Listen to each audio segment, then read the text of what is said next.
Phil Matier and I asked former San Francisco Mayor Willie Brown about this government shutdown and his thoughts on President Trump's canceling Pelosi's trip. I think it's such a great story. It really is a good story. Can you imagine the public observing elected officials in what essentially is a playground fight? And believe me, each of them are going to use every tool at their disposal, and they're going to disguise it accordingly. But when Trump pulled the plug and allowed them to go out to the airport, literally looking for the plane, and there is no plane, and he says, take Southwest.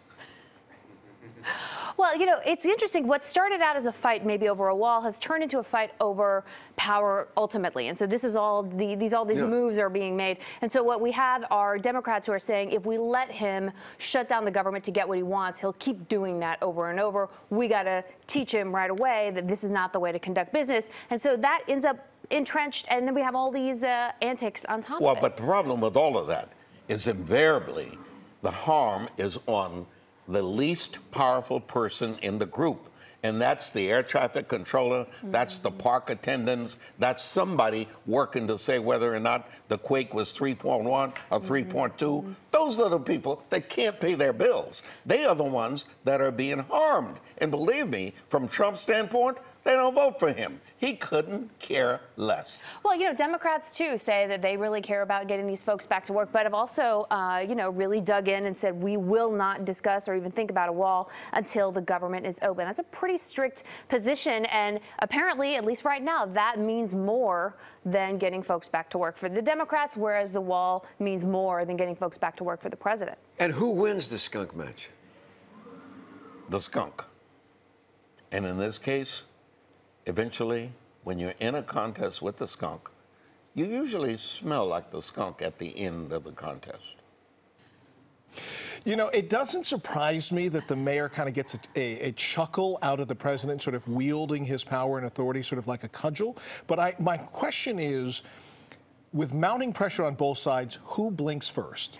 Well, it seems to some degree the president blinked yesterday when he made this announcement and attempted to, you know, put a fig leaf out there. I think in a few days, we're going to see another poll or two about who the public blames for the shutdown. And, you know, I would bet that the numbers have shifted a little more toward the Democrats, given the president's offer yesterday and the Democrats sort of, you know, unquestioning, you know, absolutely not. Some folks in the middle may start to feel like, you know, that it's the Democrats at this point who are really holding things up. So that could definitely change. And the 2020 presidential campaign off and running despite the partial shutdown. So Phil Matier and I asked former San Francisco Mayor Willie Brown his thoughts on some of the Democratic candidates. It marvels me that we would be doing essentially what was done in 2015. When Trump announced in June of 2015 that he was running, there were already 14 wannabes. And quickly, the wannabes began to fall by the wayside. The first fall by the wayside, Scott Walker out of Wisconsin. The second, I don't recall who the second was, but by then, the carnage had been done. I suspect that you're going to have something similar occurring among all these wannabe Democrats. As a matter of fact, I'm even considering getting in the contest. Well, it does seem like there are folks have a real long shot. Folks like Castro and Tulsi Gabbard. It's hard to understand what that path is. Having said that, I mean, you do have to announce pretty early to get donors locked in, especially when a lot of people are in the same lane. You got to start getting those backers. Except you really need to be far more creative than you have ever been in these contests to become the president. Barack Obama came out of nowhere because the chips fell in his favor. All of the candidates running in the state of Illinois for the Senate went in the toilet. He ends up winning by default.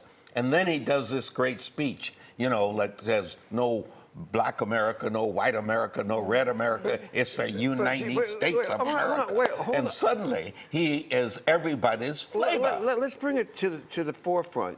The Democrats have one target, and that's Donald Trump. Now, rather than being any kind of united, they're having this stampede. There's probably going to wind up being a demolition derby. How do they win on that? They all believe Trump is so bad that all they have to do is get the nomination among themselves, and they will be the default winner. Hillary, thought essentially the same thing. Trump is far more formidable, even in his worst times. You know, when you say, hey, he's down to 37%, are you kidding me? If I had 37%, I'm the winner. Now, Senator Harris, it is kind of rumored that she may be announcing tomorrow. Is there any sort of pitfalls potentially to announcing too early and then running out of steam?